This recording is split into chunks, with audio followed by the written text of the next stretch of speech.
Audio Jungle.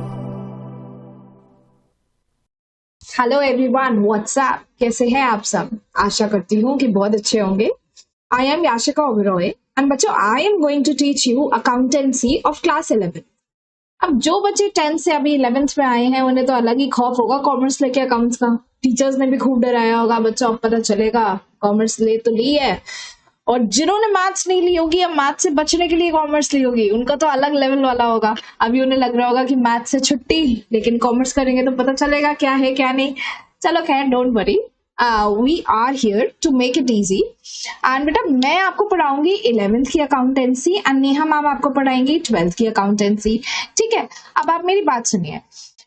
World of commerce classes पे बच्चों आपको ना 1A to Z, ठीक है, पूरा आपको फर्स्ट क्लास से लेके लास्ट क्लास तक एकदम फ्री क्लासेस मिलने वाली है।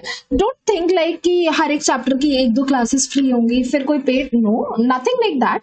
आपको पूरा का पूरा 11th का कोर्स फ्री मिलेगा। हर एक वीडियो हर एक चैप्टर की you can watch here free of cost. ठीक है बच्चों, ये इनिशिएटिव हमारा सब एक सीए टीम का है to provide you quality education.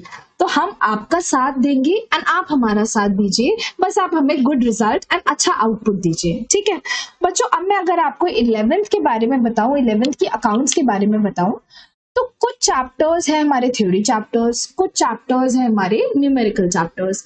अच्छा, करने आपने दोनों हैं, ऐसा नहीं कि न्यूमेरिकल पे ज्यादा फोकस करना है, थ्योरी पे कम फोकस करना है। व्हाई? बिकॉज आपको इस साल पता चला होगा कि सीबीएसई ने ना अपना पेपर पैटर्न थोड़ा चेंज करा है। इस बार उन्होंने क्या करा है, एमसीक्यू का वेटेज थोड़ा सा बढ़ाया है। अब एमसीक्यू का वेटेज 12th में बढ़ा है तो इसका डायरेक्ट इम्पैक्ट पड़ता है 11th में भी। आप किसी भी स्कूल में पढ़ते हो, किसी भी स्टेट से हो, ठीक है, लेकिन एक बात मानिएगा, इस साल से आपके 11th क्लास में भी एमसीक्यू पे थोड़ा सा ज्यादा ध्यान दिया जाएगा। अच्छा, ये इस भ्रम में बिल्कुल मत रहना कि तुम्हारे एमसीक्यू आ रहे हैं तो पेपर इजी हो गया। ये बिल्कुल भी मत सोचना बच्चों। व्हाई? बिकॉज एमसीक्यू आ रहे हैं ना, तो कहीं ना कहीं सीबीएसई वांट्स कि बच्चा रट्टाफिकेशन ना करे, बच्चे के लॉजिक्स क्लियर हो, तभी वो आपको चेक करेंगे वहां पर कि आपकी छोटी छोटी चीजें क्लियर हैं आपको या नहीं क्लियर है, और वो बच्चा ही सॉल्व कर पाएगा जिसने बहुत अच्छे से लॉजिक के साथ पढ़ाई करी हो, कोई रट्टाफिकेशन नहीं किया हो, हर चीज का मतलब समझा हो, तभी आप एमसीक्यू से अच्छे से डील कर सकते हैं। फिलहाल हम क्लास में कोर्स कंप्लीशन के बाद या फिर जैसे जैसे हमारा चैप्टर कंप्लीट होता जाएगा, मैं एक एक वीडियो उसके क्वेश्चंस की और एमसीक्यू वगैरह की भी आपको प्रोवाइड कराती जाऊंगी।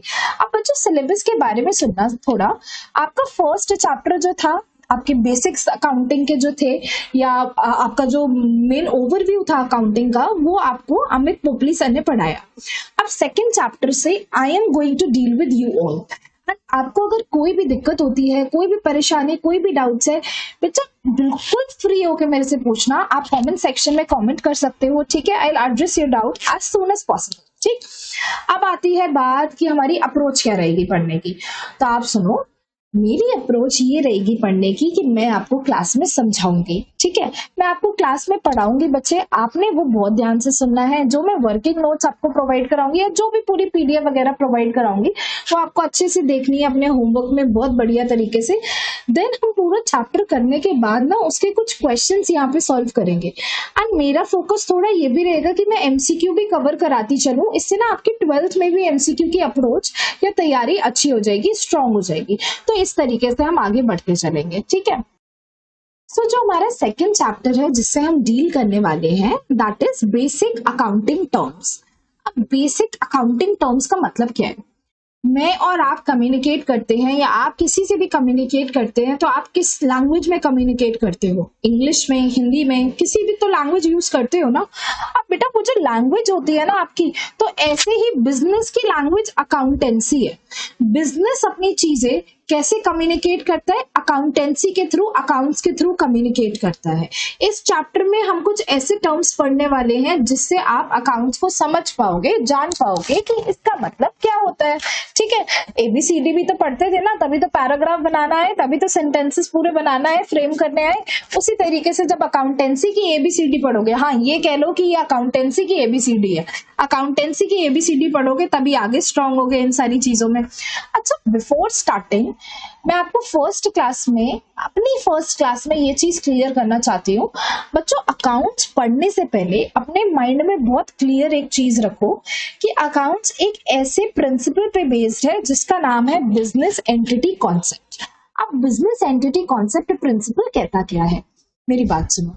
बिजनेस एंटिटी प्रिंसिपल या कॉन्सेप्ट हमें ये बताता है कि business and business owner are two different person. ये क्या बोल दिया मैंने, business and business owner are two different person. Yes, ये लीगल पॉइंट ऑफ व्यू से तो नहीं पॉसिबल है। सोल प्रोप्राइटरशिप के केस में, सोल प्रोप्राइटरशिप का मतलब होता है बेटा जहां सिंगल ओनर होता है। सोल मतलब सिंगल ओनर ऑफ बिजनेस। जैसे फॉर एग्जांपल मैं अगर एक शॉप चला रही हूँ स्टेशनरी की, तो I am the sole proprietor of that shop.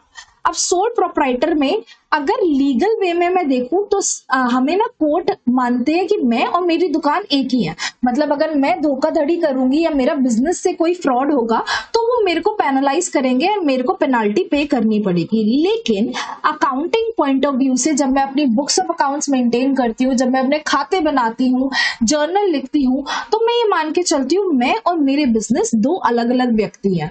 आप जब भी 11th क्लास में अकाउंट्स करोगे ना परफॉर्म, तो आप हमेशा बच्चे अपने आप को बिजनेस मान के चलना, तो आपका बिल्कुल क्वेश्चन सही होगा। आप बिजनेस और बिजनेस ओनर जो होता है, बिजनेस ओनर जो पैसा लगाता है या जो असेट्स लगाता है, उसे कैपिटल कहते हैं। क्या मानोगे बच्चे, बिजनेस एंटिटी कॉन्सेप्ट का मतलब बिजनेस एंड बिजनेस ओनर दोनों अलग अलग व्यक्ति हैं।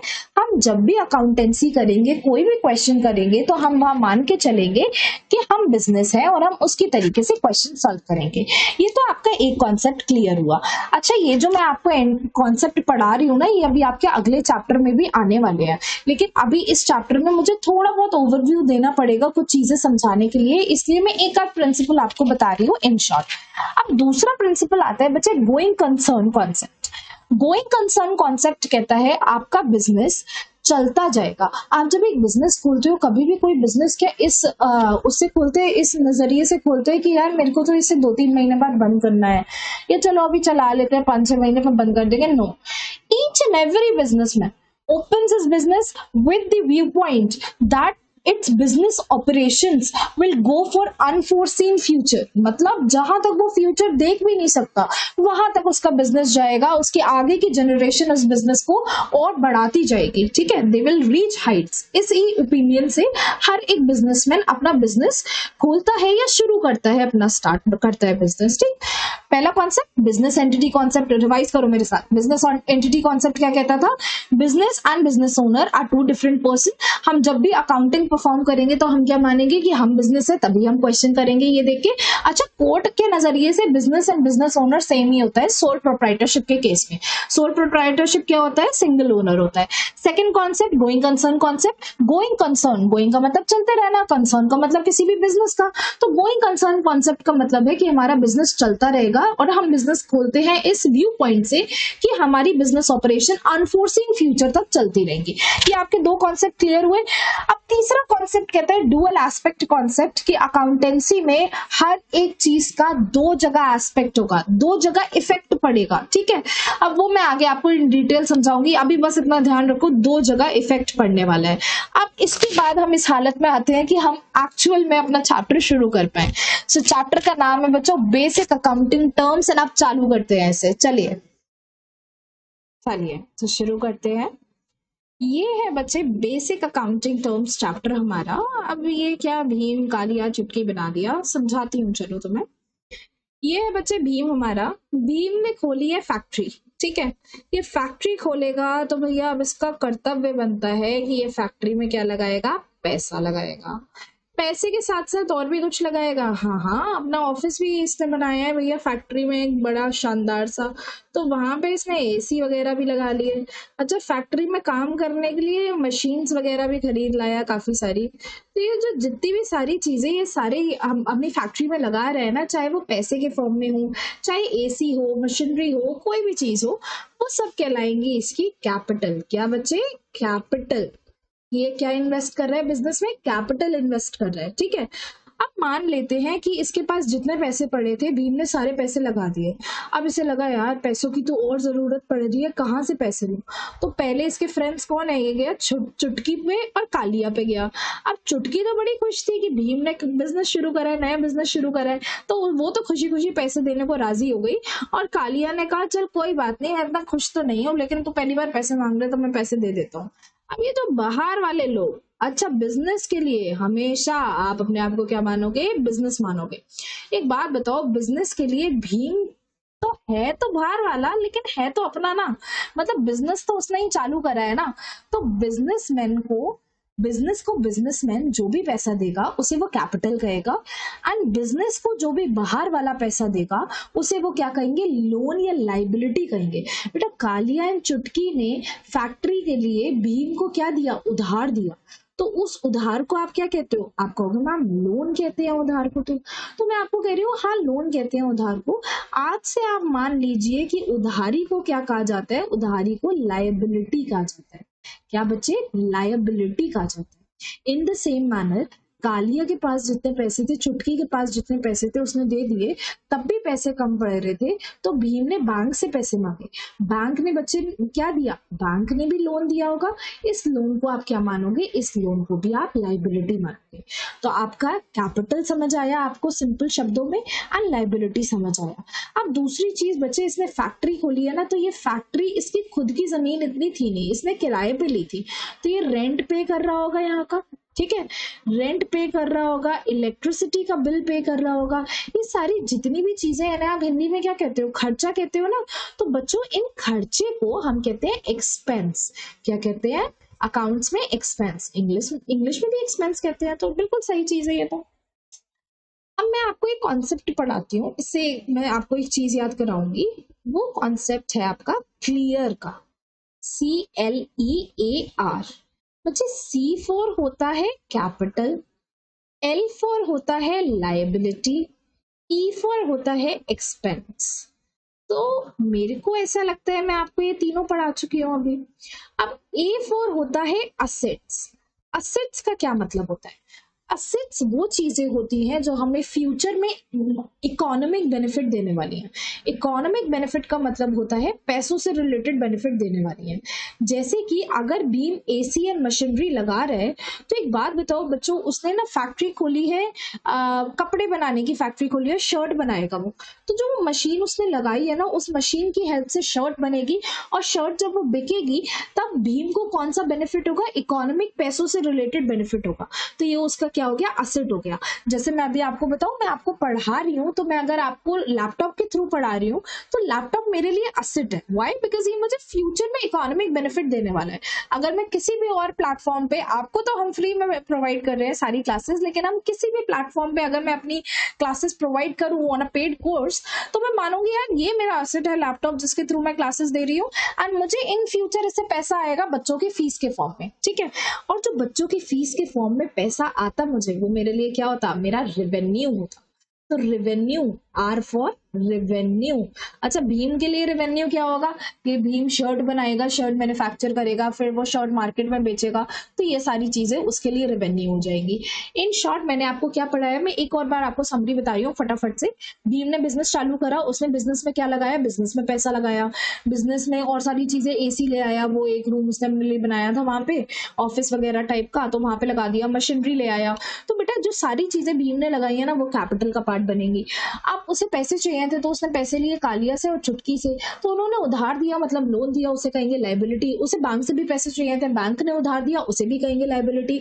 अच्छा अब जो उसकी फैक्ट्री थी ना, वो रेंट पे थी, तो उसने उसका एक्सपेंडिचर दिया, एक्सपेंस क्या दिया उसने रेंट दिया, उसने इलेक्ट्रिसिटी का बिल दिया, ये सारा उसका एक्सपेंस हो गया।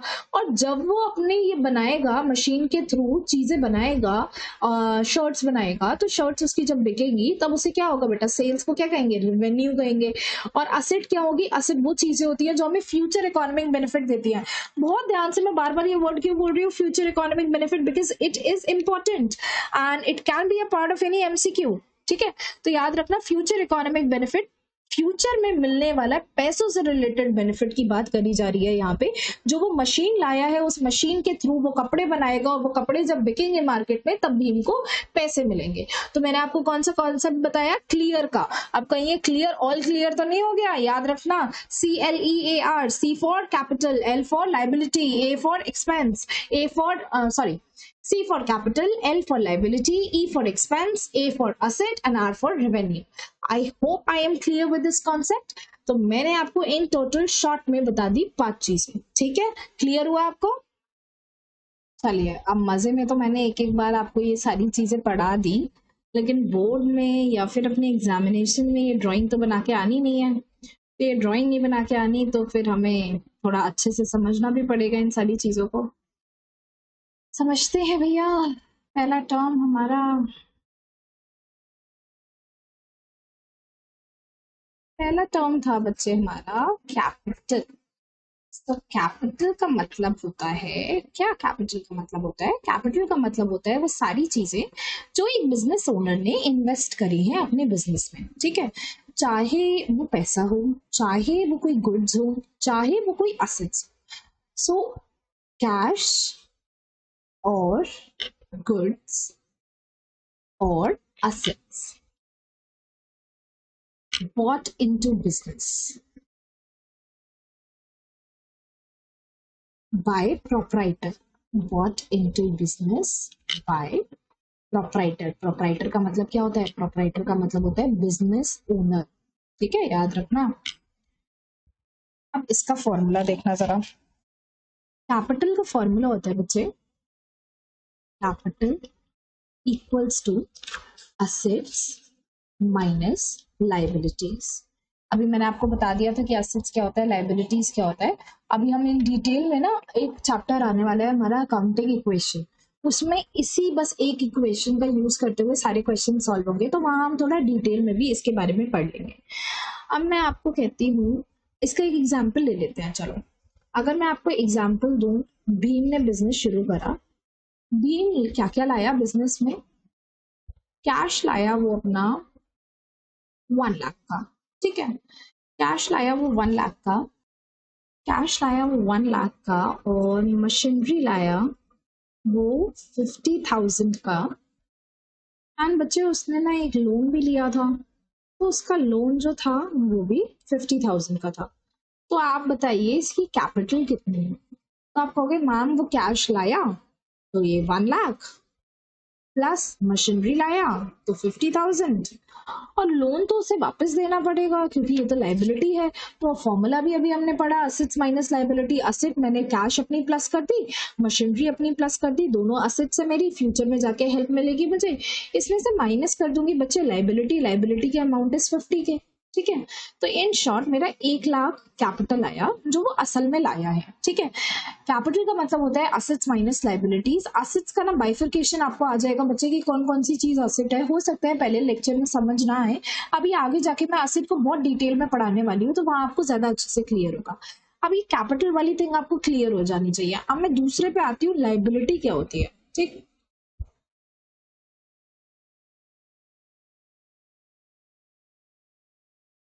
हमारा सेकेंड पॉइंट है लायबिलिटी, ओके? लायबिलिटी का मतलब होता है उधार या उधारी, है ना? उधारी लेना या उधार लेना लायबिलिटी होता है। अब जैसे मैंने कैपिटल का फॉर्मूला लिखवाया, तो वैसे ही मैं आपको लायबिलिटी का फॉर्मूला भी लिखवा देती हूँ।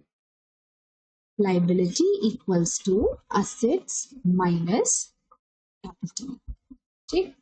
हमने जो एग्जाम्पल लिया था बच्चे भीम का, तो भीम ने उधारी कहाँ कहाँ से ली थी, लाइबिलिटी कहाँ कहाँ से ली थी? उसने एक तो लोन लिया था बैंक से, ठीक है? तो उसने एक तो बैंक लोन ले लिया था, दूसरा उसने कहाँ से लोन लिया था? दूसरा उसने चुटकी से लोन लिया था, और चुटकी से उधारी ली थी, और कहाँ से उधारी ली थी? और कालिया से उधारी ली थी, ठीक है? तो लाइबिलिटी हमारी हो गई, liability is assets minus capital. And अभी जो हमने एग्जांपल लिया था उसमें उसने उधार लिया था बैंक से एंड चुटकी से उधार लिया था। अब लाइबिलिटी को आगे कैसे क्लासिफाई करा जाता है, वो क्लासिफिकेशन में मैं आपके साथ आती हूँ। अच्छा, यहाँ एक बात और समझ लो, ये जो लाइबिलिटी है ना, ये उधारी होती है बाहर वालों की बेटा। मतलब बिजनेस ने बाहर वालों से जो उधार लिया है वो होती है हमारी लाइबिलिटी, ना कि अंदर वाले से, मतलब बिजनेसमैन से। बिजनेसमैन जो देते हैं वो तो कैपिटल होता है, जो बाहर वाले पैसे लगाते हैं, उधार देते हैं, उसे हम क्या कहते हैं, लाइबिलिटी का नाम देते हैं। ठीक, अब इसके बाद इसका क्लासिफिकेशन पढ़ते हैं। क्लासिफिकेशन बेटा लाइबिलिटीज का है। वैसे तो लाइबिलिटीज आप कह सकते हो कि दो टाइप्स की हैं। एक है मेरी इंटरनल लाइबिलिटी, दूसरी है मेरी एक्सटर्नल लाइबिलिटी। ये रियल लाइफ में आप देखोगे ना, हमेशा बात एक्सटर्नल लाइबिलिटी की होती है, इंटरनल की नहीं होती। लेकिन ये मान रहे हैं अगर कोई चीज हमें उधार में हमारे ओनर ने दे रखी होती है तो वो इंटरनल लाइबिलिटी कहलाती है। मतलब ओनर का दिया हुआ उधार, ओनर का दिया हुआ उधार। एक्सटर्नल लाइबिलिटी क्या है बच्चे? बाहर वाले इंसानों का दिया हुआ उधार, बाहर वाले इंसान का दिया हुआ उधार।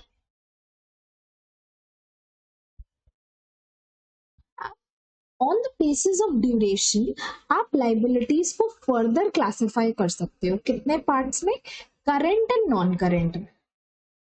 Current liabilities and non current liabilities. अब करंट एंड नॉन करंट सीखने से पहले आपको एक बात समझनी पड़ेगी बच्चे। वो बात आपकी ये है, एक सेकेंड, कि हमारा जो ईयर चलता है ना, financial year and calendar year 2 years होते हैं। अब कैलेंडर ईयर तो आप बचपन से पढ़ते आ रहे हो, वही अपना 1 जन को शुरू होता है, 31 दिसंबर को एंड हो जाता है। दूसरा हमारा होता है बेटा फाइनेंशियल ईयर, जो अब आप अकाउंट्स की फील्ड में आए हो, कॉमर्स की फील्ड में आए हो तो अब आप बहुत यूज करने वाले हो। तो फाइनेंशियल ईयर हमारा होता है 1 अप्रैल से शुरू एंड 31 मार्च को एंड होता है ये ईयर। यूजुअली आपको जितने भी क्वेश्चंस देखने को मिलेंगे अपने अकाउंट्स में, 98% 99% of the question will be based on financial year. तो यहाँ पे जो मैं बात कर रही हूँ आपकी करंट लाइबिलिटी या नॉन करंट लाइबिलिटी की, करंट लाइबिलिटीज वो सारी लाइबिलिटीज हैं जो 12 महीने के लिए हैं। मतलब 12 महीने के अंदर अंदर हमें इन्हें वापस पेमेंट करनी पड़ेगी। आप एक बात बताओ, उधारी पे अगर काम चलाएगा भीम ने कालिया से उधार लिया तो कालिया कहेगा मैं तो इतने टाइम तक नहीं रुकूंगा भाई, तो मुझे 12 महीने के अंदर अंदर मेरा उधार वापस कर देना। तो कालिया का दिया हुआ उधार क्या हो गया? भीम के लिए करंट लाइबिलिटी हो गया। Why? Because he has to repay it within 12 months. अब जो चुटकी थी, चुटकी तो भैया भीम पे थोड़ी सी फ्लैट हो रखी थी, तो उसने कहा ऐसा है भीम, अभी तुम अपना काम चला लो, तुम आराम से मेरे पैसे वापस कर देना 2-3 साल में, या जब भी तुम्हें मौका मिले। तो अगर 12 मंथ से ज्यादा का टाइम ड्यूरेशन दिया गया है उधार वापस करने के लिए, लाइबिलिटी रीपे करने के लिए, तो वो हमारा आएगा नॉन करेंट लाइबिलिटी में। कितना बेटा? More than 12 months. ठीक है, अभी के लिए यही माना जाता है। अभी 12th में जाके आपको पता चलेगा, ये कॉन्सेप्ट भी कहीं ना कहीं ऑपरेटिंग साइकिल पे बेस्ड हो जाएगा, वो हम फर्दर डिस्कस करेंगे। अभी कितना है? Current with in 12 months, with in 12 months, with in 12 months, and non current liability में है मोर देन 12 मंथ्स। आप कभी कभार बैंक से भी लोन लेते हो ना, लॉन्ग टर्म लोन लेते हो, तो वो आपका नॉन करेंट लाइबिलिटी में आ जाता है। ठीक है, और इसमें क्या आ जाता है? करंट लाइबिलिटी में आपके उधार वाले लोग आ जाते हैं, क्रेडिटर्स आ जाते हैं। ये सारे टर्म्स मैं आगे समझाऊंगी, इसलिए मैं अभी डिटेल में मेंशन नहीं कर रही। एक बार फिर से रिवाइज करवा रही हूँ बच्चों, ध्यान से सुनना, बहुत ध्यान से सुनना, टेंशन दो इधर।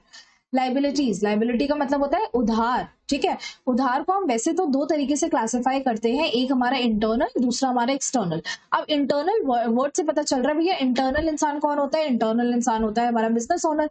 तो बिजनेस ओनर से जो उधार लिया है वो इंटरनल लाइबिलिटी हुई। एक्सटर्नल लाइबिलिटी कौन हुई? एक्सटर्नल मतलब बाहर वाले, तो बाहर वालों से जो उधार लिया है वो एक्सटर्नल लाइबिलिटी हुई। बीम के एग्जाम्पल पे चुटकी बाहर वाली थी, और कालिया भी बाहर वाला था, और ये अपना बैंक वाले भी बाहर वाले थे, ठीक है। तो इन सबके उधार कौन से थे हमारे, इन सबके उधार थे हमारे एक्सटर्नल लाइबिलिटी वाले। अब बेटा on the basis of time duration आप लाइबिलिटीज को डिवाइड करते हो further into two parts, that is current liability and non current liability. Current liability वो लाइबिलिटीज होती हैं जो पेबल होती हैं या हमें पे करनी होती है विद इन 12 मंथ्स। जैसे कि मैंने एग्जांपल लिया कि कालिया ने बोला कि भाई तू मेरे को 12 महीने के पहले पहले पैसे दे दियो, मैंने तुझे दे तो दिए हैं, ये नहीं कि तू भूल जाए, ठीक है। तो 12 महीने के अंदर अंदर पे करना है, करंट लाइबिलिटी है। नॉन करंट लाइबिलिटी क्या हुई, चुटकी ने बोला फ्लैट ओके भीम, बिल्कुल टेंशन मत लो, जब तुम पे पैसे होंगे 1 साल 2 साल 3 साल तब मुझे पैसे दे देना। तो वो हो गया हमारा नॉन करंट लाइबिलिटीज। चलो ये आई होप क्लियर हो गया होगा आपको लाइबिलिटीज का पूरा कॉन्सेप्ट। फॉर्मूला बेस्ड तो हम क्वेश्चंस आगे करते रहेंगे, ठीक है। अब मैं आ जाती हूँ नेक्स्ट पे, हमें पढ़ना है। इससे पहले मैं आपको ना एक ड्राइंग का कॉन्सेप्ट बच्चे और बता देती हूँ, एक सेकंड रुकना जरा। ड्राइंग्स जो मैं ऐसे ऐसे ड्राइंग्स करती हूँ, ऐसे ऐसे कोई फिगर बनाती हूँ, ये वाली ड्राइंग्स नहीं करनी है। ड्राइंग्स हमारा हुआ थर्ड। अभी तक की ड्राइंग की डेफिनेशन तुम्हारी और थी, अब ड्राइंग की डेफिनेशन तुम्हारी और है। ड्राइंग्स का मतलब बिजनेस ओनर अगर अपने बिजनेस से विड्रॉ करता है कैश, बिजनेस ओनर क्या विड्रॉ कर रहा है बेटा, कैश विड्रॉ कर रहा है या कुछ गुड्स विड्रॉ कर रहा है अपने प्राइवेट यूज के लिए। किसके लिए, प्राइवेट यूज के लिए या फैमिली के यूज के लिए, उसे हम कहते हैं ड्राइंग्स। बहुत ध्यान से एग्जांपल सुनना मेरा। अगर मेरी स्टेशनरी की शॉप है एंड मैंने अपने यूज के लिए, अपने लिखने के लिए अपनी शॉप से 2 पेन के पैकेट ले लिए, तो वो मेरी ड्राइंग्स हुई। व्हाई, बिकॉज मैं तो बेचने का काम करती हूँ स्टेशनरी को, और मैंने वो सामान निकाल लिया। बिजनेस एंड बिजनेस ओनर तो अलग है ना। तो बिजनेस कह रहा है भाई मुझे मतलब नहीं है, तुम मेरे मालिक हो, कौन हो, तुमने मेरे से सामान फ्री फंड में ले लिए, मतलब तुमने मेरे से ड्राइंग्स कर ली है, तुमने मेरे से कोई ना कोई चीज ले ली है। अगर बिजनेस, अब दुकान मेरी है, मैं बैठ रही हूँ, तो भैया गल्ले के पैसे भी मेरे होंगे, मैं मानती हूँ ऐसा। बिजनेस कहता है भैया ऐसी कोई बात नहीं है, गल्ला हमारा है, पैसे हमारे, तुमने पैसे ले लिए मतलब तुमने ड्राइंग्स कर ली है। तो अगर भीम अपनी फैक्ट्री में से पैसे लेता है तो वो ड्राइंग्स कर रहा है। अगर भीम अपनी फैक्ट्री में से बनाई हुई शर्ट लेता है पहनने के लिए, मतलब वो ड्राइंग कर रहा है। याद रखना बच्चे, drawings can be in the form of goods as well as in the form of cash. ठीक, ये क्लियर हो गया। अब हम असेट्स पे आ जाए। So the next definition is of assets, and assets क्या होते हैं आपके, क्या हो गया भैया, प्रॉपर्टी, यस। असेट्स होते हैं आपकी फ्यूचर इकोनॉमिक बेनिफिट्स, मतलब फ्यूचर में पैसों से मिलने वाले बेनिफिट किसी भी वस्तु से होते हैं तो उस वस्तु को असेट का नाम दिया जाता है। जैसे भीम लाया मशीन, मशीन से वो बनाएगा शर्ट, शर्ट वो बेचेगा, बेचेगा तो उसे पैसे मिलेंगे, मतलब उसका मुनाफा ही मुनाफा। दैट मीन्स उसके लिए हमारी मशीन असेट हुई। अब मैं लाई लैपटॉप, अब मैं लैपटॉप के थ्रू पढ़ाऊंगी और मैं बहुत सारे पैसे कमाऊंगी, तो फिर मेरे लिए लैपटॉप हुआ असेट। ठीक है। अच्छा, असेट होने के लिए बिजनेस का पोजीशन होना जरूरी है, मतलब मालिकाना हक होना जरूरी है उस चीज पे, उस वस्तु पे। प्रॉपर्टी, प्रॉपर्टी होनी चाहिए बेटा वो उसकी, मतलब अच्छा प्रॉपर्टी होने के साथ साथ वन मोर थिंग, जैसे भीम ने वो अपनी फैक्ट्री ली ना, तो फैक्ट्री के एग्रीमेंट में कहीं भी ये नहीं था कि फैक्ट्री के साथ वो रेता बजरी पड़ा था जरा उसकी फैक्ट्री के पास, जिसका बिल्कुल भी नीड नहीं था उसे, क्योंकि वो तो भैया उसमें है ना शर्ट मैन्युफैक्चर कर रहा है, तो उसे बिल्कुल भी नीड नहीं थी उस चीज की। एंड अगर वो रेता बजरी भी ले रहा है तो उसके लिए वो असेट नहीं है बेटा। क्यों? क्योंकि वो उसकी वैल्यू की चीज नहीं है, वो उसके काम की चीज नहीं है। असेट वो चीजें होती हैं जो हमारे पोजीशन में हो, जो हमारी ही प्रॉपर्टी हो और जो आगे जाके हमें एडवांटेज दे। अब असेट का क्लासिफिकेशन होता है करंट नॉन करंट में। बच्चे करंट का मतलब वो असेट्स जो 12 महीनों में मेरे को पैसे मिल सकते हैं।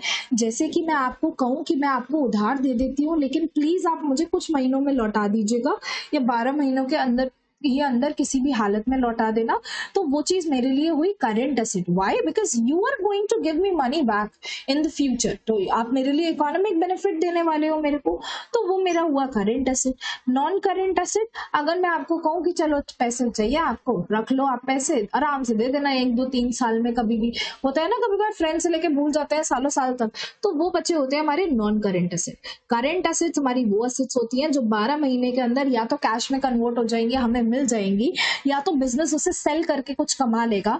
अगर मैं आपको यहाँ पे करेंट एसेट का एग्जांपल देना चाहूँ ना भीम के रिस्पेक्ट में, तो मैं आपको दूंगी एग्जांपल उसका स्टॉक ऑफ शर्ट्स। उसने शर्ट की फैक्ट्री लगाई थी ना, तो उसके पास जितनी भी शर्ट्स पड़ी हुई है वो शर्ट्स को बेचेगा। बच्चे हो सकता है बहुत ज्यादा चांसेस होते हैं कि स्टॉक हमारा क्लियर हो जाता है फटाफट से, एंड कपड़े को तो बहुत डिमांड में होते हैं कपड़े, तो उसका स्टॉक 12 महीने के अंदर क्लियर हो जाएगा और उसे पैसे मिल जाएंगे, तो ये उसकी करेंट एसेट हुई। ठीक है। नॉन करेंट एसेट वो एसेट्स होते हैं हमारे जो बिजनेस में कंटिन्यू यूज के लिए रखे जाते हैं। जैसे कि भीम जो मशीन लाया था ना, मशीन टू मेक शर्ट्स, जो वो शर्ट्स बनाने की मशीन लाया था, तो वो शर्ट्स बनाने की मशीन सालों साल चलती रहेगी एंड शर्ट्स बनाती रहेगी, बेनिफिट देती रहेगी, उसे सेल नहीं करना है एंटिटी ने, तो वो नॉन करेंट एसेट कहलाएगी। ठीक, अब ये करेंट एसेट और नॉन करेंट एसेट तो पढ़ लिया, ये नॉन करेंट एसेट में भी क्लासिफिकेशन होता है आगे, टैंजिबल एंड इंटैंजिबल का। आई होप आप लोगों ने कभी ना कभी तो ये वर्ड सुने ही होंगे, टैंजिबल एंड इंटैंजिबल। टैंजिबल का क्या मतलब होता है एंड इंटैंजिबल का मतलब क्या होता है? टैंजिबल का मतलब होता है वो सारी चीजें जिसे हम छू सकते हैं, देख सकते हैं। इनटैंजिबल का मतलब होता है बेटा जिसे हम छू नहीं सकते, जिसे हम देख नहीं सकते। अगर मैं आपको अभी लाइव एग्जांपल दूं ना, टैंजिबल इनटैंजिबल जो मेरी एसेट्स है, तो मैं आपको पढ़ा रही हूँ, मैं लैपटॉप के थ्रू पढ़ा रही हूँ ना, लैपटॉप को मैं छू सकती हूँ, देख सकती हूँ, ये मेरा टैंजिबल एसेट है बेटा। और जो मैं आपको पढ़ा रही हूँ ना, वो एक सॉफ्टवेयर के थ्रू पढ़ा रही हूँ। अब ये जो वर्किंग्स आप देख रहे हो या जो मेरी क्लास आपको चलती हुई दिख रही है, ये मेरा एक सॉफ्टवेयर के थ्रू रन हो रही है, तो वो सॉफ्टवेयर जो है वो इंटैंजिबल एसेट है। That means both the things are asset to me because they are making me capable of delivering the lecture to you. But out of those things, tangible things मेरी वो है जिन्हें मैं छू सकती हूँ, जिन्हें मैं टच कर सकती हूँ, एंड इनटैंजिबल थिंग्स मेरी वो थिंग्स हैं जिन्हें मैं छू एंड टच नहीं, वो छू नहीं सकती, टच नहीं कर सकती, देख नहीं सकती हूँ। ठीक है, सिर्फ वो वर्किंग्स में देख सकती हूँ उसकी, या फील कर सकती हूँ कि हाँ software how it is running. ठीक, तो आपका non current asset current asset हो गया। फिर मैंने क्लासिफाई करवा दिया नॉन करेंट को बिटवीन टैंजिबल एंड इनटैंजिबल। अभी ना ये जो मैंने current asset and non current asset लिखवाया है ना बच्चे, इसमें ना एक और चीज ऐड कर लो। एक और चीज क्या ऐड कर लो, एक इसमें आती है हमारी फिक्टिशियस एसेट, फिक्टिशियस और नॉमिनल एसेट्स। ये क्या बवाल है भैया? फिक्टिशियस मतलब मन में बनाई हुई, जो असल में असेट्स है ही नहीं, उन्हें फिक्टिशियस असेट्स कहा जाता है। आप ना ये आगे जाके पढ़ोगे डिफर्ड रेवेन्यू एक्सपेंडिचर का एक कॉन्सेप्ट, वहां से ये चीजें रिलेट होंगी। मैं आपको अगर बताऊं, मैं एक एग्जांपल लेके बताती हूँ। जियो बोर्ड वाले ने 6 लाख रुपए लगाए हर जगह होर्डिंग्स लगाने के लिए जियो बोर्ड की। ठीक, 9 लाख की होर्डिंग्स लगी बच्चे, 9 लाख की होर्डिंग्स लगी। ये ना 9 लाख की होर्डिंग मेरे को 3 साल तक बेनिफिट देंगी, 3 साल तक यूजर्स उसे देखेंगे एंड वो एड देखेंगे तो उनके माइंड में एक इमेज बनेगी, तो जियो का एड होगा। तो आप मुझे ईमानदारी से दिल पे हाथ रख के बताना, ये 9 लाख का खर्चा जिस साल मैंने बोर्ड्स लगवाए उसी साल पूरे 9 लाख का खर्चा दिखा दूं, या 3 साल तक मुझे इसका बेनिफिट मिलने वाला है तो मैं 3 लाख 3 लाख 3 लाख करके दिखाऊं? क्या आई दिल से आवाज? 3 लाख 3 लाख 3 लाख करके दिखाओ ना मैम। तो बेटा 3 लाख 3 लाख करके दिखाऊंगी तो मेरे को एक बात बताओ, पहले साल में 3 लाख का खर्चा दिखा दिया, ठीक है, ये एक्सपेंस दिखाते हैं हम प्रॉफिट एंड लॉस में, तो एक्सपेंस दिखा दिया प्रॉफिट एंड लॉस में, बचा हुआ 6 लाख कहाँ लेके जाऊं? जो 6 लाख अभी तक राइट ऑफ नहीं कर पाई वो कहाँ लेके जाऊं? तो वो 6 लाख मेरे लिए हो जाता है असेट। कौन सी कैटेगरी में आएगा? फिक्टिशियस या नॉमिनल एसेट की। वाई बच्चे? क्योंकि ये मेरी ऐसी एसेट है जिसे मैं आपको वैसे तो नहीं दिखा सकती हूँ, लेकिन ये जरूर बता सकती हूँ ये 6 लाख की एसेट का आगे मुझे 2 साल में एडवांटेज मिलने वाला है। बिकॉज लोगों के माइंड में जो एक इमेज सेट होने वाली है जियो की, वो ये 6 लाख का एसेट या 6 लाख का खर्चा दिखाएगा। तो मैं 3 लाख पीएनएल में लेके 6 लाख एसेट में लेके चली जाऊंगी। अच्छा, नेक्स्ट ईयर क्या करूंगी बच्चे? नेक्स्ट ईयर फिर से 3 लाख लिखूंगी मैं अपने एक्सपेंस में पीएनएल में, और बाकी अब कितना बचा, 6 लाख में से 3 लाख लिख दिया, 3 लाख और बचा, वो मैं अपने असेट्स में लेके जाऊंगी। एंड थर्ड ईयर में क्या करूंगी, जो 3 लाख बचा है वो पीएनएल में लिख दूंगी एंड राइट ऑफ हो गया। अगर कॉन्सेप्ट नहीं समझ आया तो टेंशन नहीं लो, आगे आने वाला है, इन डिटेल बहुत बताने वाली हूँ। फिर से एक बार एसेट रिवाइज कराऊं क्या? एसेट वो सारी चीजें होती है हमारी जो फ्यूचर इकोनॉमिक बेनिफिट देती है, और ये 2 तरीके की होती है, बेसिकली 3 तरीके की होती है मान लो, एक करेंट, एक नॉन करेंट, एक हमारी फिक्टिशियस या फिर नॉमिनल एसेट। करंट एसेट हमारी वो एसेट होती है जो 12 महीने के अंदर अंदर कैश में कन्वर्ट हो जाती है, जैसे कि भीम ने शर्ट बना के बेच दी 12 महीने के अंदर, तो स्टॉक ऑफ गुड्स उसका सेल हो गया, तो उसकी करंट एसेट हो गई। नॉन करंट एसेट, भीम जो मशीन लाया, मशीन से शर्ट बनाएगा, तो मशीन को तो नहीं बेचेगा ना, शर्ट्स बेचने के लिए लाया है, मशीन थोड़ी, तो मशीन से जो गुड्स बनाता रहेगा तो मशीन उसकी लॉन्ग टर्म एसेट हो गई जो उसकी बिजनेस में हेल्प करेगी। फिक्टिशियस एसेट या नॉमिनल एसेट्स हमारे वो खर्चे होते हैं एक तरीके से, या वो एसेट्स होते हैं जो अभी तक बुक्स ऑफ अकाउंट्स में, आप ये मानो वो खर्चे होते हैं जो अभी तक बुक्स ऑफ अकाउंट्स में पूरी तरीके से राइट ऑफ नहीं हुए। जैसे कि जियो बोर्ड पे 9 लाख का खर्चा हुआ जो 3 साल तक हमें एडवांटेज देने वाला है, तो हम 9 लाख एक साल में एक्सपेंडिचर नहीं दिखाएंगे, हम 3 लाख 3 लाख 3 लाख करके एक्सपेंडिचर दिखाएंगे। बाकी बची हुई अमाउंट हम कहाँ पे दिखाते रहेंगे, बाकी बची हुई अमाउंट हम असेट्स में दिखाते रहेंगे। अच्छा, हमारी non current asset tangible and intangible होती है। टैंजिबल का मतलब जिसे हम छू सकते हैं, जैसे कि फोन हो गया, लैपटॉप हो गया, एसी हो गया, व्हाइट बोर्ड हो गया, ब्लैक बोर्ड हो गया, ये सारे बोर्ड्स। एंड एक सेकंड, हाँ जी, तो कहा थी मैं, टैंजिबल इंटैंजिबल। टैंजिबल वो सारे एसेट्स होते हैं मेरे जिन्हें मैं छू सकती हूँ, टच कर सकती हूँ या देख सकती हूँ। इंटैंजिबल वो सारे एसेट्स होते हैं बच्चे जिसे हम टच नहीं कर सकते हैं, जैसे कि सॉफ्टवेयर एक्सेट्रा। बहुत सारे और एग्जाम्पल्स भी इसके आते रहेंगे आगे। तो ये हमारा टॉपिक खत्म हो गया असेट्स का। अभी तक मैंने आपको क्या क्या पढ़ा दिया? अभी तक मैंने आपको पढ़ा दिया व्हाट इज कैपिटल, मैंने आपको पढ़ा दिया व्हाट आर ड्रॉइंग्स, मैंने आपको पढ़ा दिया असेट्स क्या होती है, मैंने आपको पढ़ा दिया लाइबिलिटीज क्या होती है। ठीक है, I hope I am clear till now. अब मैं आपको पढ़ाती हूँ अकाउंट क्या होता है, अकाउंट खाता क्या होता है।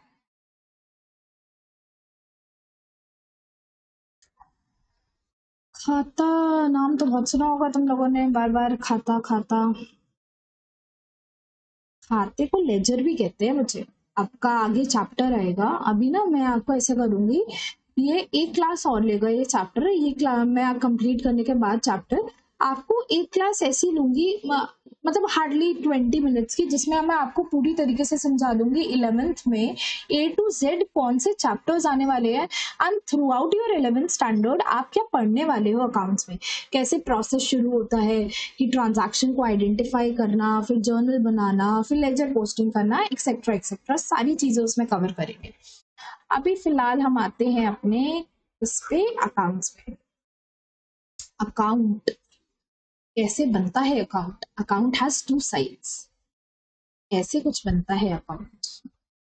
अभी तो मैं परेशान नहीं करूंगी ज्यादा बताकर कि कौन कौन सी चीजें होती हैं, लेकिन एक चीज जो तुम्हें याद करनी है, that is right hand side is the credit side and left hand side is the debit side. बोलो मेरे साथ, right hand side is the credit side and left hand side is the debit side. Rupees and rupees, किसी भी चीज का account बना सकते हो बच्चों, वो नाम यहाँ पर आता है, जो भी चीज का अकाउंट बना रहे हो ना, वो नाम यहाँ पर आता है यूजुअली। अच्छा, 2 साइड्स होती हैं किसी भी अकाउंट के, किसी भी खाते के, एक डेबिट साइड होती है, एक क्रेडिट साइड होती है। जो सीधे हाथ की राइट हैंड साइड होती है वो क्रेडिट साइड होती है, एंड उल्टे हाथ की लेफ्ट हैंड साइड हमारी डेबिट साइड होती है। Second thing, DR, debit and credit. What does DR and CR stands for? DR stands for debit record. बहुत सारे लोगों को पता नहीं होती है ये चीज, being a commerce student, they are 12th pass and they don't know this thing, that what does DR stands for. This like DR debit के लिए होगा, नहीं, DR stands for debit record and CR stands for credit record.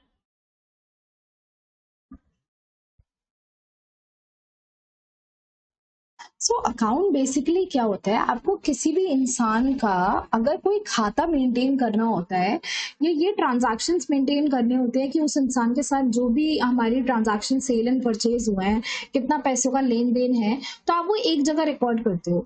अगर मैं आपको एक बात बताऊं, अगर मैं भीम का ही एग्जाम्पल लूं, तो भीम को ना चुटकी का खाता मेंटेन करना है। चुटकी, चुटकी नहीं, एक और भी तो हुआ करता था, गोला, गोलू होता था, कौन होता था, चलो कोई गोलू ही ले लेते हैं, एक इंसान, ठीक है। भीम को एक गोलू इंसान का खाता मेंटेन करना है, इसे ये देखना है यार इससे कितना सामान आया है, कितना सामान गया है, कितना पैसा देना है, कितना पैसा लेन देना है। तो वो डेबिट एंड क्रेडिट पे ट्रांजैक्शन रिकॉर्ड करेगा बेटा। टू एंड बाय करके इसमें एंट्रीज होती हैं और फिर बैलेंस आता है इसका कैरी डाउन। तो जो कैरी डाउन बैलेंस आता है उससे पता चलेगा कि गोलू को पैसे देने हैं, लेने हैं, क्या लेन देन है इसका, ये सारी चीजें पता चलेगी। आप इसी तरीके से ना एक्सपेंडिचर के भी अकाउंट बनाते हो। अगर मैं एग्जाम्पल लूँ तो भीम भैया रेंट भी देता है, तो वो रेंट का खाता भी बनाता होगा। रेंट का खाता, नाम लिखा ऊपर आपने, फिर आपने लिखा राइट हैंड साइड पे क्रेडिट साइड एंड ये अपना लेफ्ट हैंड साइड पे डेबिट साइड लिखा। अब रेंट मेरा एक्सपेंडिचर होता है, ठीक है। अब मैं आगे वाली क्लास में आपको ये भी बताऊंगी, ये CLEAR जो मैंने आपको पढ़ाया ना कि इसमें से कौन सा डेबिट होता है, कौन सा क्रेडिट होता है, फिर आपको अकाउंट्स बनाने भी आ जाएंगे। बहुत इजी चैप्टर है बेटा लेजर हमारा। एंड लेजर आने से पहले, शुरू होने से पहले ही मैं आपको ऑलमोस्ट सब कुछ ये समझा चुकी होंगी।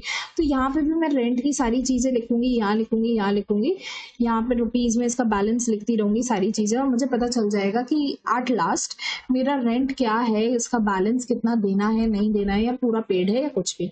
तो एक इंसान की ट्रांजैक्शंस जो भी हुई हैं वो एक ही आई से, मतलब एक ही ग्लांस पे आपको देखना है अगर क्या ट्रांजैक्शंस हुई हैं, तो आप किसकी मदद लोगे, आप लेजर की मदद लोगे। इट इज नॉट पॉसिबल बच्चे कि आपने इतनी सारी ट्रांजैक्शंस करनी है कि गोलू की ट्रांजैक्शंस मेरे को देखनी है कि यार कितना लेन देन है, तो मैं बहुत मोटी सी बुक बनी हुई है जर्नल की, जर्नल एंट्रीज की, उसमें मैं देख रही हूँ यार ये ट्रांजैक्शन, हाँ फिर 100 पन्ने बाद ट्रांजैक्शन आ रही है। नो, एक जगह गोलू का खाता मेंटेन होगा, उसमें सारी ट्रांजैक्शंस रिकॉर्ड होंगी एंड वहीं से ही मैं देख लूंगी यार कितना बैलेंस से बकाया है, कितना देना है, कितना नहीं देना है, ठीक है। चलो अकाउंट भी आपका पूरा हो गया। सॉरी फॉर द डिस्टर्बेंस बच्चे, आगे बढ़ते हैं। अब बस लास्ट की 4 डेफिनेशंस लिखवाऊंगी and then class wind up करूंगी एंड आगे का कल पढ़ेंगे। So next definition is entity. Entity एक इकोनॉमिक यूनिट होता है। इकोनॉमिक यूनिट, इकोनॉमिक जैसे ही वर्ड आता है ना आपके माइंड में, आप सोचा करो पैसा पैसा पैसा पैसा। इकोनॉमिक यूनिट एक ऐसा यूनिट होता है, एक ऐसा बिजनेस होता है जो प्रॉफिट अर्निंग के लिए खुला होता है, प्रॉफिट कमाने के लिए खुला होता है। अब बच्चे प्रॉफिट कमाएंगे कुछ बेकार गंदा काम करके नहीं, ड्रग्स वगैरह नहीं बेचने हैं यहाँ पे। यहाँ हमें कोई अच्छा सा काम करना है जो हमारे धर्म के अकॉर्डिंग अच्छा हो, एंड हम उसमें या तो कोई गुड सेल करेंगे या तो कोई सर्विसेज रेंडर करेंगे, ठीक है। गुड सेल करने में जैसे कि आ गया अपने कपड़ों की शॉप खोल ली, ठीक है, आपने टॉयज की शॉप खोल ली, एंड सर्विसेज रेंडर करने में आ गया बैंकिंग सर्विसेज, इंश्योरेंस सर्विसेज, बहुत सारी सर्विसेज होती है, कोई भी सर्विसेज आप रेंडर करो, ट्रैवल एंड टूरिज्म वगैरह की। एग्जाम्पल क्या हो गए इसके, एग्जाम्पल हो गए बेटा मारुति सुजुकी। मारुति सुजुकी गाड़ियां देता है, LG electronics electronics item provide करता है। तो कोई भी business unit in short entity होगा। एंटिटी वर्ड ना आपको बहुत बार बार सुनने को मिलेगा, इसलिए मैंने आपको बता दिया। अब बच्चे टर्नओवर क्या होता है, सुना है ना, सब दोस्त आपस में बात करते हैं यार टर्नओवर क्या होगा, इनका टर्नओवर क्या होगा। टर्नओवर का मतलब होता है बच्चे सेल्स, एक पर्टिकुलर पीरियड की सेल्स को टर्नओवर कहते हैं। अब तो बच्चे वो ट्रेंड आ गया है, पढ़ लो लड़कों, तुम तो बिल्कुल सही से पढ़ लो। पता है तुम्हें आजकल तो टर्नओवर भी पूछते हैं सबसे पहले, हाँ भैया ये बताए लड़के का टर्नओवर कितना है, फिर शादी की बात आगे बढ़ेगी। तो टर्नओवर बढ़ाना है तो बेटा जान लो सारी चीजें क्या होती है क्या नहीं, बिजनेस में हेल्प करेंगी तुम्हें। अब है हमारा second last, life stock. Life stock का मतलब डोमेस्टिक एनिमल्स। कभी कभार हमें यूज होता है एनिमल्स का बिजनेस में, कुछ सामान लाने के लिए, पहुंचाने के लिए, या वैसे भी कई लोगों का काम ही होता है एनिमल से रिलेटेड। तो हॉर्स, कैटल्स वगैरह जो भी बिजनेस यूज के लिए रखी होती है वो सारी हमारी लाइफ स्टॉक में आएंगी। ये बचपन की चीजें I am repeating here just because of the sake of the coverage of the full topic, otherwise I know that you might be knowing these all terms. उसके बाद आता है बच्चे लास्ट टर्म, इन्वेस्टमेंट। हमारा इन्वेस्टमेंट का मतलब होता है पैसा लगाना, एंड ऐसी जगह पैसा लगाना जहां पे आपको रिटर्न मिले उसका। आजकल मैं आपको एक बात बताऊं, अपना ना सबसे कीमती इन्वेस्टमेंट होता है टाइम। बच्चे पढ़ाई से रिलेटेड नहीं, वैसे बात बता रही हूँ, आपको ना अपना टाइम भी वहां लगाना चाहिए जहां आपको रिटर्न मैक्सिमम दिखे। You should not be wasting your time anywhere. तो अभी बिजनेस में तो इन्वेस्टमेंट लगाने का मतलब ये होता है किसी कंपनी के शेयर्स खरीद लेना एक्सेट्रा, या उसमें इन्वेस्टमेंट कर देना जिससे आपको आगे जाके रिटर्न मिलेगा। ये चीजें आप आगे और अच्छे तरीके से समझोगे जब मैं डिटेल में आपको समझाऊंगी। एंड आई होप आपकी क्लास बहुत अच्छी जा रही है, आपको आज समझ आया सब कुछ जो मैंने आपको समझाया। एंड आई होप अगर आपको कोई भी दिक्कत होगी तो आप मेरे से कमेंट सेक्शन में पूछ लेंगे एंड मैं आपको खुशी खुशी आपके पूरे डाउट की क्लैरिटी दूंगी एंड रिप्लाई दूंगी, ठीक है। अभी हमारा लेक्चर कंप्लीट हुआ है बेसिक अकाउंटिंग टर्म्स का पूरा चैप्टर कंप्लीट नहीं हुआ है बच्चे। It would take one more class to complete this topic. फिर मैं उसके नेक्स्ट क्लास में इसके कुछ क्वेश्चंस डिस्कस करूंगी या एमसीक्यू डिस्कस करूंगी, फिर हम आगे जाके बढ़ेंगे नेक्स्ट टॉपिक पे, ठीक है। आई होप आपको सब कुछ समझ आ रहा है, ठीक है। ओके बच्चे, okay bye, that's it for today, bye.